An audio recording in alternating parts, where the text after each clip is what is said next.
आज transfer complete कर देंगे, मतलब चैप्टर 7 की थियोरी ओवर हो जाएगी। चैप्टर 7 4 मार्क्स क्वेश्चन ही देगा और 4 एमसीक्यू। इस तरह से 8 मार्क वेटेज है। ओके, सबसे पहले तो transformer is a device which can increase और decrease of AC voltage. Use बताए, एसी वोल्टेज जो है वो इंक्रीज डिक्रीज करना है तो ट्रांसफार्मर यूज करेंगे। ट्रांसफार्मर यूज करेंगे। सर डिफरेंट दो टाइप्स होते हैं कि सबसे पहले तो जहां भी वोल्टेज आपको इंक्रीज करना है तो उस ट्रांसफार्मर को स्टेप अप ट्रांसफार्मर बताया जाएगा। Step up. ओके, तो क्या लिखेंगे? स्टेप, जो वोल्टेज इंक्रीज करेगा, जो वोल्टेज इंक्रीज करेगा। और स्टेप डाउन,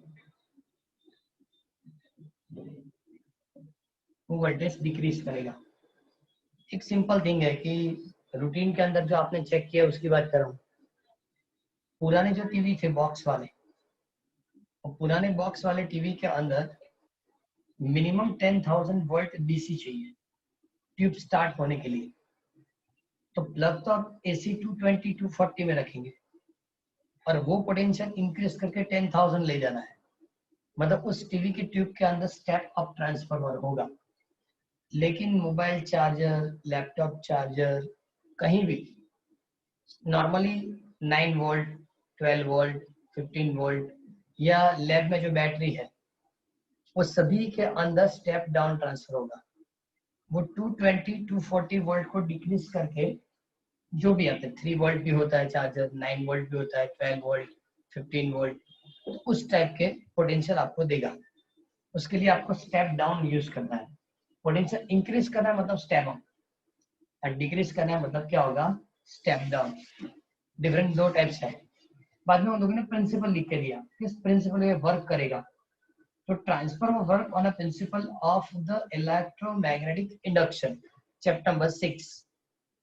इलेक्ट्रोमैग्नेटिक इंडक्शन मतलब चैप्टर नंबर 6। ओके, अब इसमें होता क्या है, तो दो टाइप की इसमें कॉइल रहती है।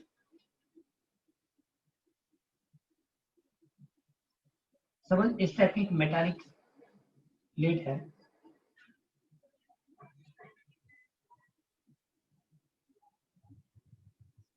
और दूसरी मेटालिक प्लेट यहाँ रखी जाएगी, मतलब उसी तरह की जो ई से दिखती है ना, उसी टाइप की मेटालिक प्लेट इस तरह से रखी जाएगी।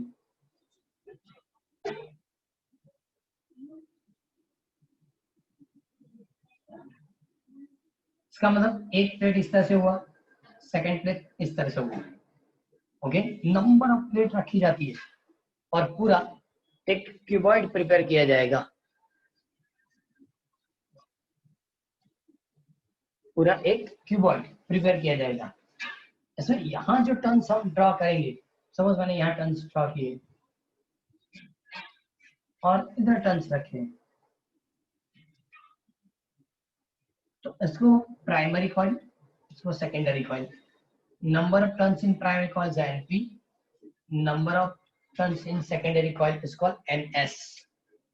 Okay, अब एक चीज कि Ns upon Np is greater than 1, so step up transformer, but Ns upon Np is less than 1, it's called step down transformer. Number of turns in Ns अभी ज्यादा दिखते हैं, यहाँ मैंने सिर्फ 3 टर्न्स ड्रॉ करके दिए, यहाँ टर्न्स ज्यादा है, सो Ns upon Np is greater than 1। तो ये जो ट्रांसफार्मर मैंने रखा वो ट्रांसफार्मर स्टेप अप है, लेकिन उल्टा कर दो, ये सेकेंडरी की जगह प्राइमरी में रख दो, ये प्राइमरी की जगह सेकेंडरी में रख दो, सो Ns upon Np is less than 1, तो स्टेप डाउन ट्रांसफार्मर रहेगा। क्लियर, पता चल जाएगा।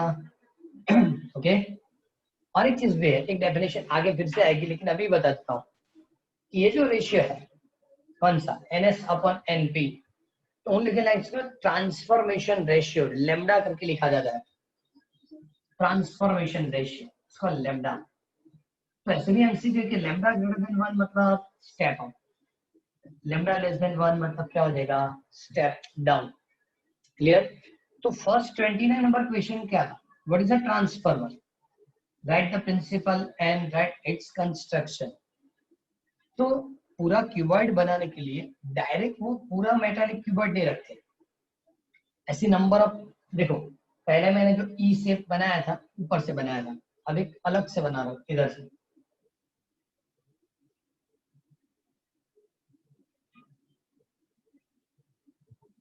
पता चला? तो एक इधर से एक इधर से, इस तरह के नंबर ऑफ प्लेट रखने के बाद पूरा क्यूबॉइड प्रिपेयर होता है, पूरा क्यूबॉइड प्रिपेयर होगा।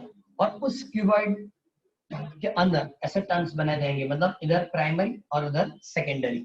ओके, और पूरा जो क्यूबॉइड है, मतलब ये पूरी कॉइल बाद में इंसुलेटेड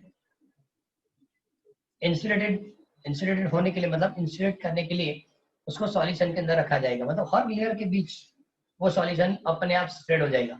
तो मतलब पूरा हर एक टर्न, मतलब ये जो कॉइल है और वाली कॉइल सेपरेट हो जाएगी। ओके, चीज और है, प्रिंसिपल में उसने लिखा कि transfer work on a principle of electromagnetic induction. इसका मतलब यहाँ हम एसी कनेक्शन देंगे तो अल्टरनेट करंट जैसे जैसे पास होगा, मतलब वो चेंज होने वाली करंट है, तो इसकी मैग्नेटिक फील्ड चेंज होगी, वो मैग्नेटिक सेकंड के साथ कनेक्टेड है, तो इसकी फ्लक्स चेंज होगी। और जब इसकी फ्लक्स चेंज होगी तो मतलब यहाँ इंड्यूस ईएमएफ, इंड्यूस करंट मिलेगा, और जो इंड्यूस ईएमएफ प्रोड्यूस होता है वही हमको आउटपुट देगा। मतलब यहाँ नंबर ऑफ टर्न्स कम है, इसका मतलब इधर का ईएमएफ कम होगा, वहां नंबर ऑफ टर्न्स ज्यादा है तो वहां का ईएमएफ ज्यादा होगा। तो कैसे पता चला? तो इधर के लिए लिख रहा हूँ कि suppose EP is equal to minus NP D phi upon D D. Similarly इसकी इक्वेशन क्या होगी?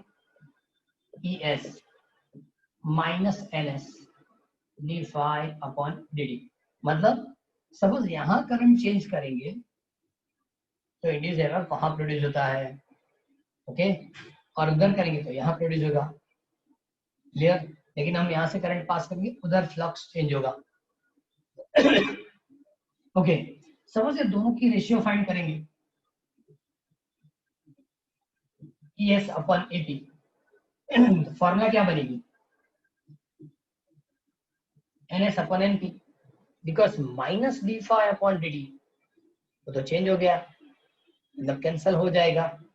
ओके, तो ये उसके बाद वाली क्वेश्चन हम लोगों ने लिखी, right the working produce, sorry working procedure of transfer, ऐसा लिख दिया, वर्किंग प्रोसीजर ऑफ ट्रांसफर। अब मेरी बात सुनो, सो उसको प्राइमरी लिया आपने, एसी इनपुट यहाँ कनेक्ट किया, जो पोटेंशियल है उस हिसाब से करंट पास होगा, ये मैग्नेट की तरह बिहेव करेगा, लेकिन इसकी मैग्नेटिक फील्ड चेंज होने वाली मैग्नेटिक फील्ड है, क्योंकि जो सप्लाई दी गई वो अल्टरनेटिंग है, एसी है।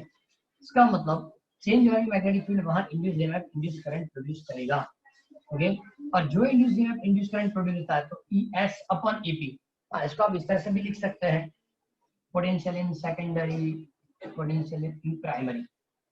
Okay, so Vs upon Vp is equal to Ns upon Np। और उस मतलब पैराग्राफ के अंदर आपको ट्रांसफॉर्मेशन रेशियो वाली मेथड बताई, Ns upon Np is equal to lambda। Okay, तो सबसे पहले एक काम करो कि 29 और 30 नंबर जो है, फिर से बोला हूँ 29 और 30। ओके, 30 के अंदर उन लोगों ने 30 नंबर जो क्वेश्चंस दिया दर्पण में, वहां लिख के दिया कि lambda is equal to Ns upon lambda is equal to ns upon np, ये फॉर्मूला लिख के दी है। और बाद वाली पैराग्राफ पढ़ो, if the secondary coil has a greater number of turns than a primary, मतलब ns is greater than np, the voltage is step up। देखो ns is greater than np, मतलब ये ग्रेटर देन 1, सो vs upon vp क्या होगा? Greater than 1। तो इसका मतलब secondary में वोल्टेज ज्यादा होगा और प्राइमरी की वोल्टेज क्या होगी? कम होगी। तो इस फिनोमेना क्या बताएंगे? Step up, this type of arrangement for a step up transformer. Clear? If the secondary coil has a less turn, अब समझिए फिगर डायग्राम जो उसको उल्टा कर दो, मतलब ये प्राइमरी में आ गया और ये सेकेंडरी में गया, तो इसका मतलब ns upon np is less than 1। so ns is less than np, ns is less than np, so ns upon np less than 1 हो गया। और NS upon NP less than 1. So similarly VS upon VP also less than 1. और इसको हम step down transformer बताएंगे. Clear? सो 29 और 30 एक बार पूरा कंप्लीटली पढ़ लो. क्वेश्चन नंबर 29 और 30.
कंप्लीट के बाकी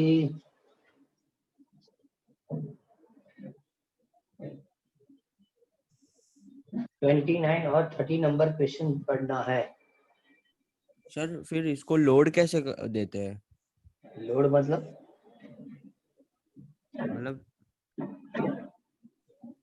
उसमें लिखा है कि if डाउनलोड no की बात load is joined, फिर से वो 30 क्वेश्चन में लिखा है कि if no load is joined to a secondary and NP and NS. एक मिनट.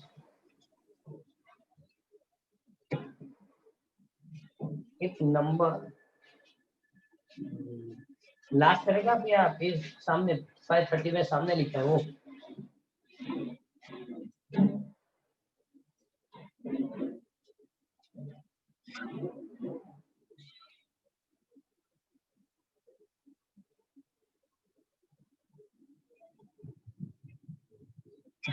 एक मिनट, इसमें लिखा क्या उन लोगों ने? लोड मतलब one type of resistance.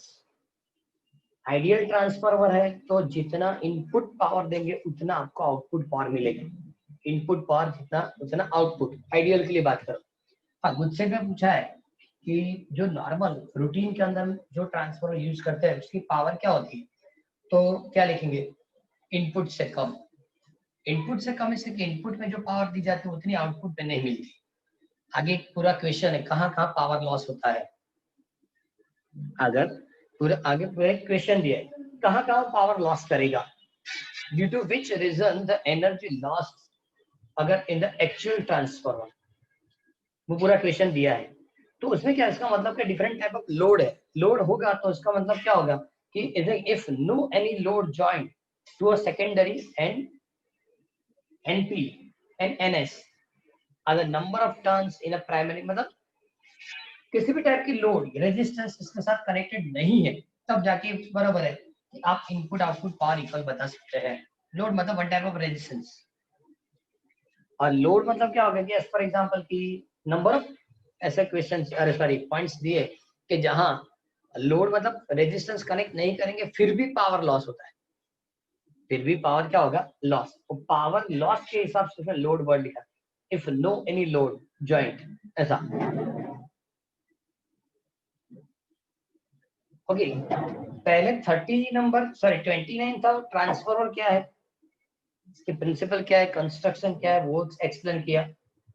30 number में उसकी प्रोसीजर्स के साथ उन लोगों ने पहली इक्वेशन बताई कि Vs upon Vp is equal to Ns upon Np, Vs upon Vp is equal to Ns upon Np।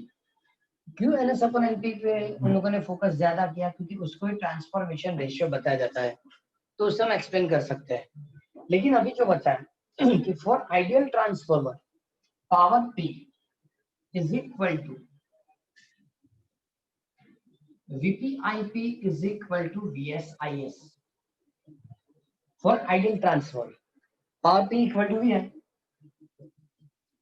तो प्राइमरी में जो पावर है वो सेकेंडरी की पावर इक्वल होगी। अब सपोज स्टेप की रेशियो बनाना चाहते हैं, सो VS अपॉन VP, मतलब उधर क्या ये होगा IP अपॉन IS। ये डायरेक्टली प्रोपोर्शनल टू था लेकिन ये इनवर्सली हुआ। अब पूरी इक्वेशन लिखेंगे तो VS upon VP NS upon NP but IP upon IS, IP upon IS। अब पूरी कैलकुलेशन कंप्लीट करेंगे कि suppose step down step up के लिए सपोज ये कैलकुलेशन कंप्लीटली लिखना है, सब एप्लीकेशन दी है, yes. Step down step up के लिए सपोज ये कंप्लीट करके लिखा है, 32 नंबर क्वेश्चन में लिखा है how transfer affect the voltage and current. Okay, तो फर्स्ट में if the secondary coil has a greater number of turn, secondary coil has a greater number of turn, okay, तो इसका मतलब NS greater than NP, so VS greater than VP but IS less than IP। ये ज्यादा है इससे, ये ratio greater than 1, okay, ये ratio भी ग्रेटर देन 1 और ये भी ग्रेटर देन 1, तो इसका मतलब क्या होगा, IS is less than IP। इसको क्या बताएंगे, step up, okay, but for step down transformer so NS is less than NP, so VS is less than VP, but IS is greater than IP। Clear? तो ये जो question हुआ 32 number हुआ, 31 में कुछ था ही नहीं, 31 में सिर्फ इतना बताया कि आइडियल ट्रांसफार्मर में पावर लॉस नहीं होता, तो जितना पावर यहाँ से देंगे उतना पावर यहाँ मिलेगा।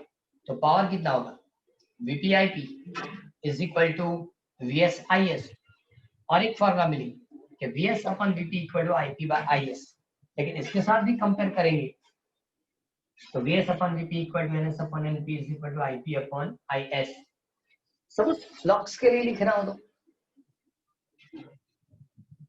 यही रेशियो फ्लक्स के लिए लिख रहा हूं तो पोटेंशियल इज डायरेक्टली प्रोपोर्शनल। इसमें क्या लिखा था कि दोनों के अंदर चेंज इन फ्लक्स इक्वल है, तब जाके हम कंपैरिजन कर सकते हैं।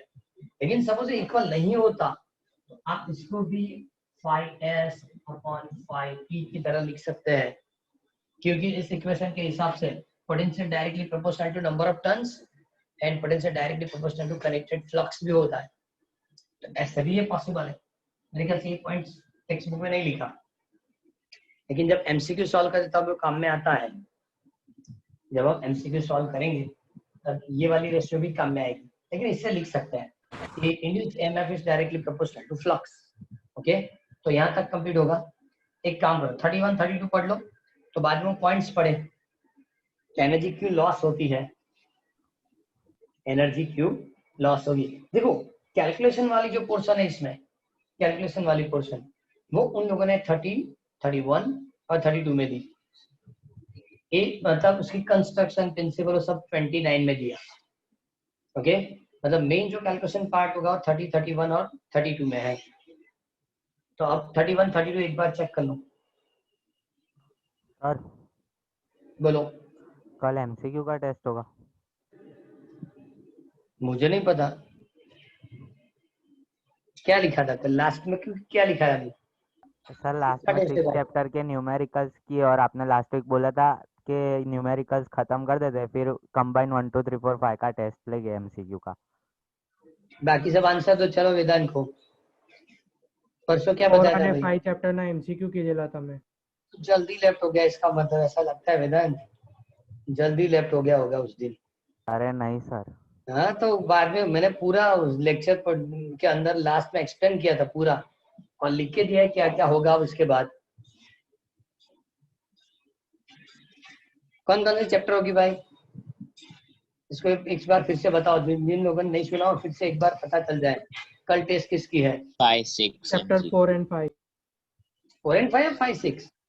5 and 6 5, 5 6 6 एमसीक्यू। हाँ 5 6 3rd 4 ले लिया था, 5 and 6 कल 5 और 6 की एमसीक्यू होगी। ओके, उसके बाद चैप्टर नंबर बताओ। 7 theory आज 7 थियरी होगा ना।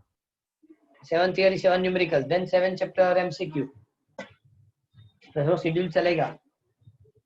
क्लियर? परसों लास्ट मेरे ख्याल से लास्ट 5 मिनट में कंप्लीट कर लिया था कि इतना इतना होगा इसके। ओके चलो 31 32 जल्दी फटाफट स्क्रीन करो।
एटलीस्ट में जो पीछे नाम सब है उनके रोल नंबर उनको पता नहीं क्या, कृष्णा वेदांत सबने रोल नंबर नहीं लिखा, क्यों ऐसा?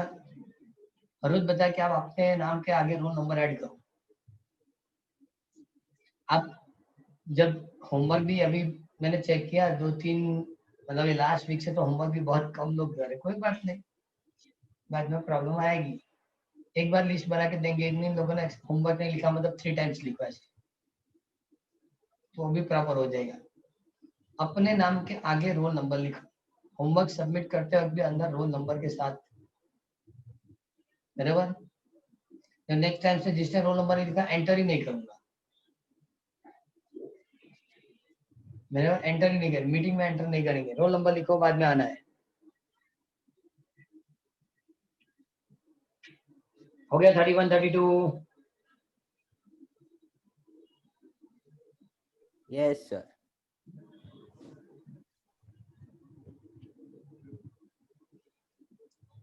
अब उसने वो रीजन बताया।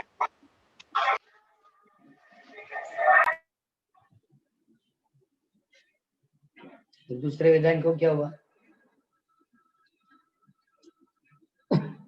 अब उन लोगों ने वो रीजन बताई कि आइडियल ट्रांसफर होता है तो इनपुट आउटपुट पावर इक्वल होता है, लेकिन रूटीन में एक्चुअल जो ट्रांसफर यूज करेंगे उसमें ऐसा नहीं होता। इनपुट पावर देंगे लेकिन आउटपुट थोड़ा कम मिलेगा, इसलिए कम मिलेगा कि वो एनर्जी लॉस हो जाती है।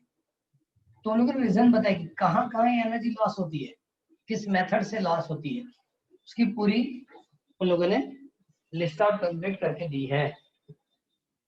जूल Okay, सीटला फॉर्मा लॉस થશે। अरे आराम आराम आराम, होल्ड कर। सबसे पहले उसने लिखा फ्लक्स लीकेज।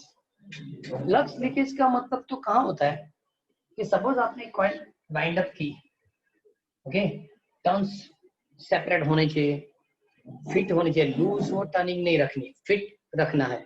सेकंड, बीच में कहीं एयर नहीं आनी चाहिए। मैंने आपको बताया कि जब ये वाइंडिंग की जाती है तो बाद में लिक्विड के अंदर उसको इमर्स कर देते हैं, तो जहां जहां भी जगह है वहां लिक्विड स्प्रेड हो जाती है, और लिक्विड जब स्प्रेड हो जाएगी, ओके, लिक्विड क्या होगी, स्प्रेड। तो लिक्विड स्प्रेड होगी तो बाद में क्या होगा, बीच में गैप नहीं बचती, बीच में गैप नहीं बचती, तो वहां फ्लक्स लीकेज नहीं होता। लेकिन सपोज प्रॉपरली उसको इंसुलेट नहीं किया, सेपरेट टर्न्स नहीं रखे, तो उस जगह पे ओके प्राइमरी टू सेकेंडरी कहीं भी इस टाइप की फ्लक्स लीक होगी, करंट पास होगा, प्रॉपर फ्लक्स नहीं देगा। यहाँ प्रॉपर फ्लक्स मिलती तो उधर नहीं मिलेगी। आप कभी भी पुरानी कोई भी चार्जर घर में पड़ी सपोज वर्क नहीं करे, उसको ब्रेक करो, अंदर एक ट्रांसफार्मर निकलेगा, दोनों साइड कॉइल होंगी, चेक करो इतनी सारी प्लेट को उसने कंप्रेस करके लिक्विड के अंदर रख दिया जाता है। लिक्विड कौन सा, वो फर्नीचर पॉलिश के लिए होता है ना, फर्नीचर पॉलिश के लिए जो लिक्विड, उस लिक्विड के अंदर उसको इमर्स किया जाता है, तो पूरा स्प्रेड हो जाएगा, कहीं भी एयर नहीं बचेगी। ओके, फिर भी हम ऐसा मानते हैं कि कहीं एयर नहीं बचती मतलब ये एनर्जी लॉस नहीं होता। तो चलो फ्लक्स लीकेज वाला प्रॉब्लम सॉल्व हो गया, लेकिन नंबर ऑफ पॉइंट्स इन लोगों ने तो लिख के दिए, मिनिमम 5 पॉइंट्स तो होंगे। हाँ 5 पॉइंट्स तो है ही। तो फ्लक्स पहली पॉइंट कौन सी, फ्लक्स लीकेज कब होता है, वायर लूज वाउंड किया, प्रॉपर्ली सेपरेट उसको। एज फॉर एग्जांपल अपने लैब के अंदर रियोस्टेट देखिए, ब्लैक सिलिंड्रिकल रॉड जैसा था लैब के अंदर, जिसका ऐसे मोशन मूव करते ऊपर स्लाइडर, वो रियोस्टेट होती है। और रियोस्टेट के अंदर ब्लैक कलर का दिखता है ना, वो वायर है, वो वायर वाउंड किया जाता है मशीन से, और उसके ऊपर भी कोटिंग होती है, मतलब हर टर्न एक दूसरे से सेपरेट है, हर टर्न एक दूसरे क्या होंगे, सेपरेट, ऊपर कोटिंग की जाती है, और कोटिंग करने के बाद उसको वाउंड किया जाएगा। क्लियर? तो इस तरह की पूरी अरेंजमेंट होनी चाहिए। तो फर्स्ट प्रॉब्लम बताया उसमें flux leakage. Second, resistance of the wire, ऐसा लिखा, रेजिस्टेंस ऑफ वायर। ओके, अब जो वायर हम रखेंगे उसका रेजिस्टेंस होगा, और रेजिस्टेंस होगा तो जितना ज्यादा करंट पास होगा उतनी हीट एनर्जी प्रोड्यूस होगी, और वो होगा आई स्क्वायर आर। पावर के लिए है, एनर्जी के लिए आई स्क्वायर आर टी, लेकिन पावर लॉस क्या होगा, आई स्क्वायर आर। और चेक करो, इसलिए यहाँ जितना पोटेंशियल दिया जाता है उसको उधर पोटेंशियल ही कैलकुलेट करते हैं। मतलब यहाँ पोटेंशियल इंक्रीज हुआ तो स्टेप अप, पोटेंशियल डिक्रीज हुआ तो स्टेप डाउन। ओके, पोटेंशियल को क्यों कंसीडर करते हैं कि पोटेंशियल ज्यादा रखेंगे तो इलेक्ट्रिक करंट कम मिलेगा, पोटेंशियल ज्यादा रखेंगे तो इलेक्ट्रिक करंट क्या मिलेगा, कम मिलेगा, और इलेक्ट्रिक करंट कम होगा तो लॉस कम रहेगा। तो रेजिस्टेंस ऑफ अ वाइंडिंग ऐसा करके उन लोगों ने लिखा है, और उसमें भी पढ़ो तो उसने लिखा कि वाइंडिंग के कुछ ना कुछ तो रेजिस्टेंस होगा, और जब करंट पास होगा, स्मॉलर करंट भी पास होगा, तो आई स्क्वायर आर जितना पावर लॉस रहेगा। Okay, now number 3, third number, उसने बताया कि जब किसी भी ऑब्जेक्ट से करंट पास होगा तो हीट एनर्जी प्रोड्यूस होगी, वो तो हमने जूल हीट में कंप्लीट कर दिया। लेकिन जूल हीट प्रोड्यूस करने के लिए भी ओके जब करंट पास करेंगे वो हीट होगा, बराबर है। लेकिन सेकंड चीज हमने वो एडी करंट वाला भी चेक किया कि मैग्नेटिक फील्ड के अंदर से जब ऑब्जेक्ट पास होती है तो एडी करंट प्रोड्यूस होगा। तो यहाँ ऐसा ही है, ये दोनों साइड मैग्नेटिक फील्ड है और उसके अंदर ये पूरा क्यूबॉइड है, तो क्यूबॉइड के अंदर एडी करंट प्रोड्यूस होगा। और एडी करंट की इंटेंसिटी कम करने के लिए, एडी करंट की इंटेंसिटी कम करने के लिए पूरा क्यूबॉइड नहीं रखते, सब उसको साइड में से देखेंगे ना, एक क्यूबॉइड कुछ इस तरह से रहेगा, एक क्यूबॉइड कुछ इस तरह से रहता है,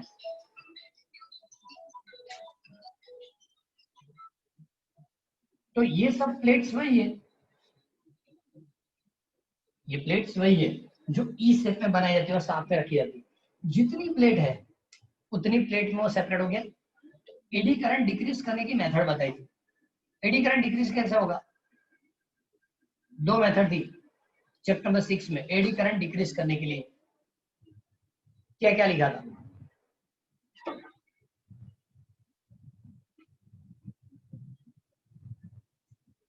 वो मेटल्स को कॉल कर दे।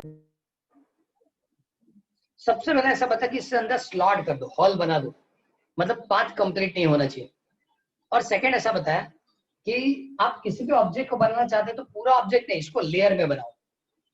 नंबर ऑफ स्ट्रिप रखेंगे, ओके। तो जितनी स्ट्रिप रखी उतने, सपोज यहाँ इस डायरेक्शन में करंट पास हो रहा है, तो जितनी स्ट्रिप है उतने पोर्शन के अंदर एडी करंट क्या कट हो जाएगा या डिस्ट्रीब्यूट हो जाएगा। इसका मतलब इंटेंसिटी डिक्रीज हो जाएगी, ओके। तो यहाँ भी उन लोगों ने लिखा है, थर्ड पॉइंट पढ़ो, एडी करंट करके लिखा है। दो alternating magnetic flux induce eddy current in the iron core because heating. Simple चीज है, एडी करंट प्रोड्यूस होगा तो भी हीट एनर्जी प्रोड्यूस होगी और वो भी आपको पावर डिक्रीज करके देगी, ओके। और इसलिए काम करना है कि ये प्लेट से बनाना, क्यूबॉइड में प्लेट्स है। पुरानी कोई भी ट्रांसफर एक बार पूरा ब्रेक करके चेक करो, पूरी फिनोमिना आपको पता चल जाएगी, ओके। और चीज बताई उसके बाद, और एक पॉइंट लिखा, हिस्टेरिसिस, मैग्नेटिक हिस्टेरिसिस पढ़ी थी हमने, यस सर। Magnetic hysteresis. हाँ, तो इसमें क्या होता है कि सपोज मैग्नेटिक फील्ड के अंदर ऐसे ऑब्जेक्ट रखेंगे कि जिसमें मैग्नेटिक फील्ड नहीं है, तो मैग्नेटिक फील्ड प्रोड्यूस भी होगी और लॉस भी होगी, मतलब मैग्नेटाइज होगा और डीमैग्नेटाइज भी होगा। और मैग्नेटाइज डीमैग्नेटाइज होता है ना, तब उस बीच में भी, हिस्टेरिसिस के बीच में भी वो एनर्जी लॉस होती है। हमने जब ये ग्राफ प्लॉट किया था, हिस्टेरिसिस ग्राफ, तो इस तरह का था।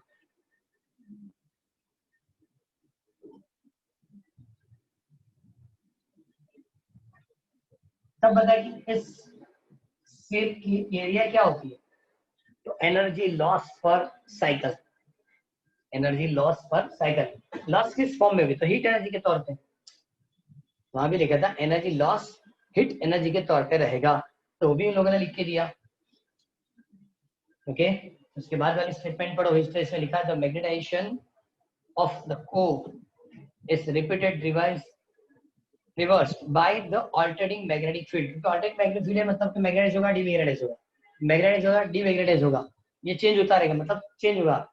The resulting expanded, okay, energy resulting मतलब कि हर बार देखो मैग्नेटाइज हुआ तब, डीमैग्नेटाइज हुआ तब, ओके।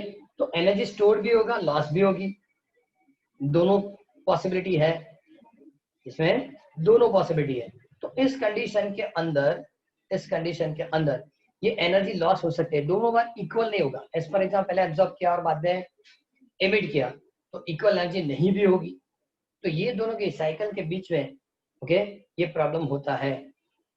तो आपको कम करना तो क्या करेंगे, सपोज ये एनर्जी लॉस कम करना है, क्या करेंगे, तो एनर्जी लॉस कम करना तो हिस्टेरिसिस साइकिल जिसकी मतलब थिकनेस कम हो, इलेक्ट्रोमैग्नेट जिसमें रिटेंटिविटी, कोएर्सिटिविटी जो रहती है वो कम रहती है, ओके, वो यूज करेंगे, तब जाके हो सकता है। क्लियर? बाद में फिफ्थ पॉइंट में टाइटल नहीं दिया, लेकिन उन लोगों ने एक्सप्लेन किया है कि एसी वोल्टेज ट्रांसफार्मर जो है मोस्टली एसी वोल्टेज पे ये वर्क करता है, क्योंकि हम रूटीन के अंदर एसी वोल्टेज ज्यादा यूज करते हैं। और सिंपल चीज है, घर के अंदर जितने भी आप डिवाइस यूज करेंगे सबकी रिक्वायरमेंट डिफरेंट है, सबकी, ओके। और वो जो डिफरेंट रिक्वायरमेंट है वो एसी टू डीसी ज्यादा है। मोबाइल, लैपटॉप से लेके जो भी चीज आप यूज करते हैं एसी से डीसी ज्यादा चाहिए।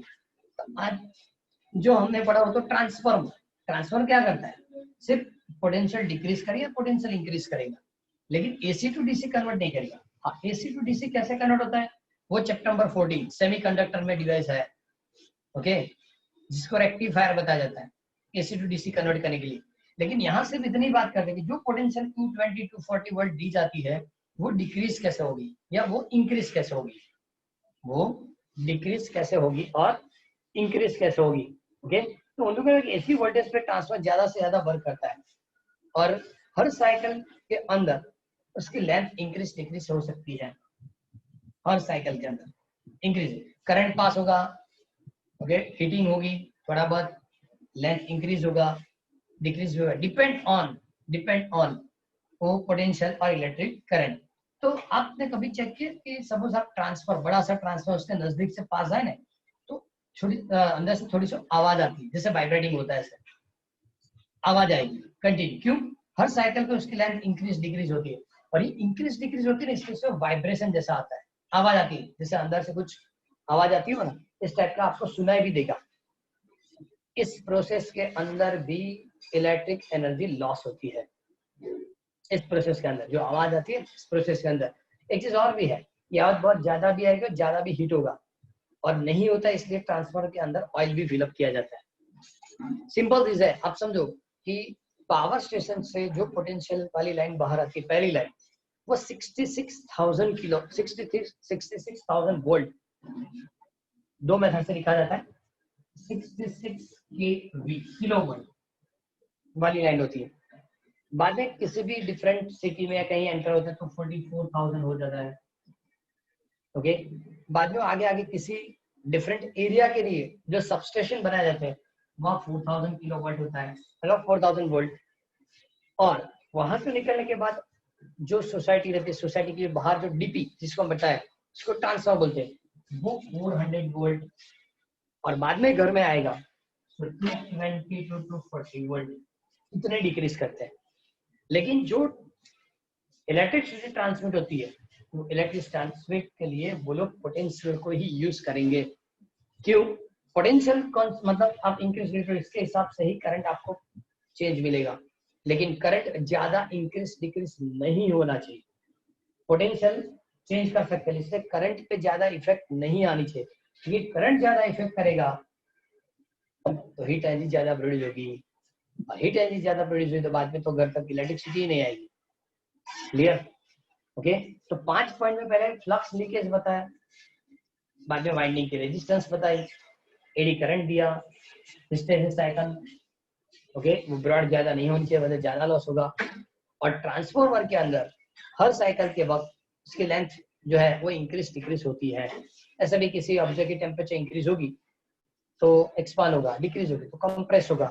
ओके, और तब ट्रांसफार्मर से आवाज आती है और इस फिनोमिना में भी इलेक्ट्रिसिटी लॉस होगी। पांचों पॉइंट एक बार पढ़ लो, बाद में मेजर चीज तो सिर्फ और सिर्फ यूज है। 34 नंबर भी मैंने आपको एक्सप्लेन कर दिया है। लॉन्ग डिस्टेंस तक पावर ले जाना है तो आप इसके लिए सिर्फ और सिर्फ वोल्टेज को अप डाउन करेंगे, और जिससे फायदा क्या होता है, जो मैंने अभी सीक्वेंस बताई कि घर तक इलेक्ट्रिसिटी प्रॉपरली आएगी। क्लियर? वरना कहीं ना कहीं लॉस हो जाएगी। तो पहले 5 पॉइंट्स पढ़ लो, बाद में डायरेक्टली यूज, ट्रांसफार्मर का यूज क्या है एक्सप्लेन कर देंगे।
कंप्लीट हुआ, बाकी हो गया सर।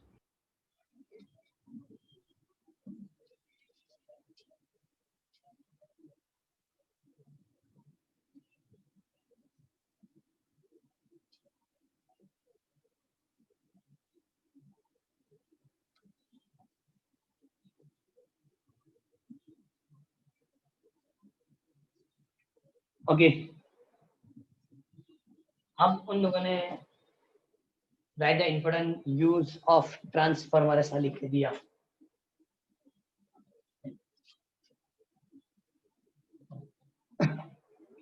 फर्स्ट में उन लोगों ने लिखा है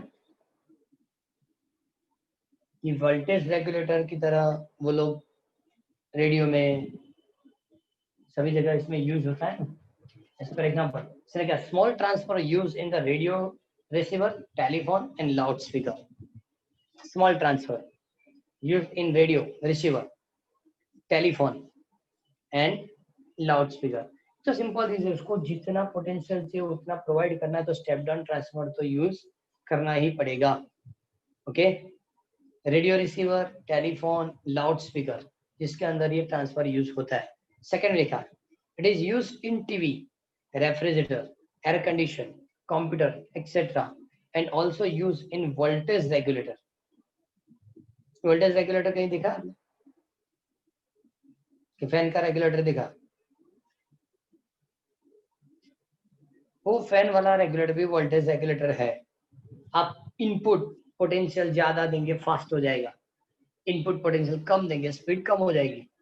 ओके, मतलब वन टाइप ऑफ रेगुलेटर ही है, लेकिन कहाँ का लिखा उसने? TV, refrigerator, air condition, computer etcetera. मतलब जितने भी कंपोनेंट हम यूज करेंगे सबके अंदर बराबर ये यूज होता रहेगा। ओके, देन थर्ड क्या लिखा? स्टेबलाइजर के अंदर, अब तो स्टेबलाइजर हम यूज करते ही नहीं, अब स्टेबलाइजर यूज नहीं होता। एसी चलाना है, फ्रिज चलाना है, पहले तो टीवी के लिए भी स्टेबलाइजर यूज होता था, क्योंकि टीवी की ट्यूब स्टार्ट करने के 10,000 वोल्ट डीसी मिनिमम चाहिए था।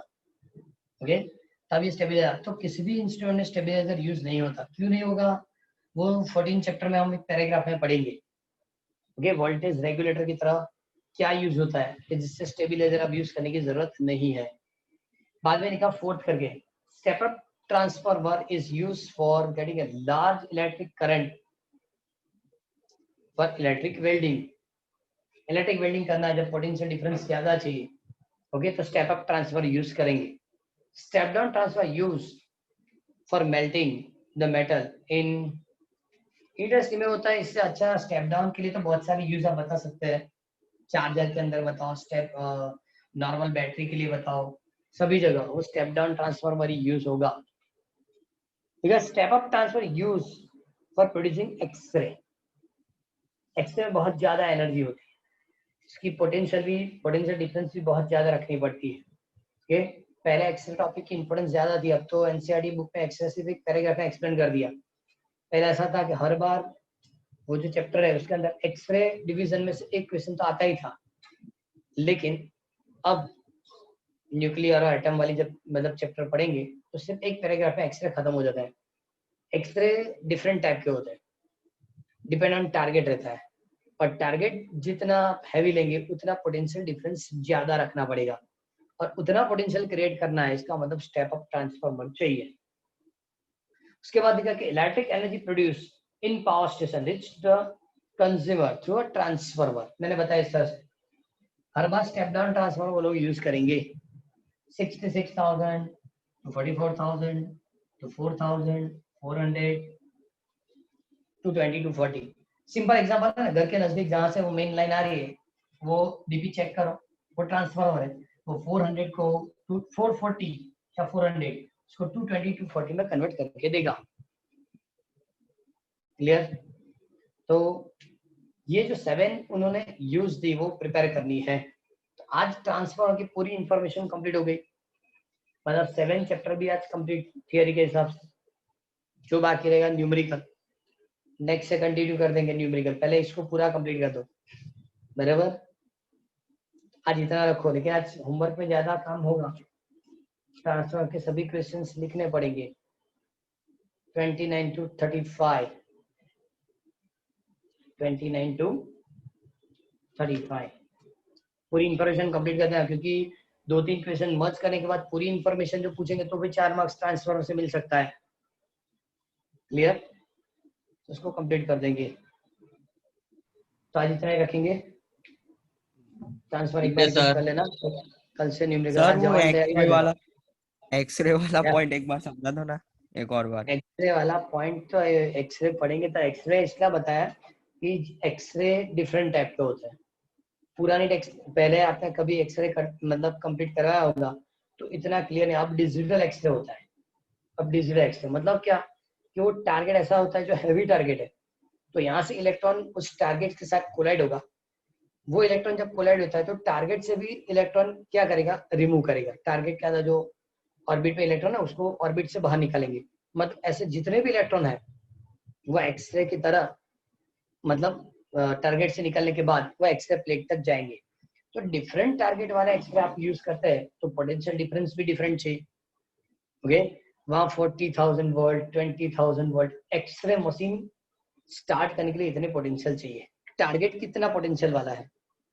ओके, आपको वो एक्सरे जब पढ़ाएंगे एटम के अंदर तब वो पूरा कब, क्योंकि न्यूक्लियस के लिए अल्फा बीटा गामा रेडिएशन, लेकिन एटम के अंदर उन लोगों ने ये एक्सरे दिया है। तो एक्सरे की तरह का पढ़ेंगे तो फिर से रिपीट होगा कि टारगेट के ऊपर एक इलेक्ट्रॉन कोलाइड करना है, लेकिन इलेक्ट्रॉन वहां से वहां तक जाएगा तो उसको एक्सेलरेट करना है। एक्सेलरेट करने के लिए उसको पोटेंशियल डिफरेंस चाहिए। W is equal to VQ, second chapter की जो फॉर्मूला है वो। ओके, तो उतना पोटेंशियल अप्लाई करने के लिए आपको स्टेप अप ट्रांसफर यूज करना पड़ेगा, बराबर। और स्टेप अप ट्रांसफर से वो जब एक्सेलरेट होने के बाद टारगेट से कोलाइड होता है तो टारगेट से भी इलेक्ट्रॉन फ्री कर देगा, और जो फ्री इलेक्ट्रॉन होंगे वो की जो रेडिएशन है वो एक्सरे के तौर पे आपको मिलेगी। क्लियर? तो इसलिए बता कि step up transfer x ray machine के अंदर यूज होता है। कंप्लीट? Yes sir. ओके, चलो, Good day, sir. Good day.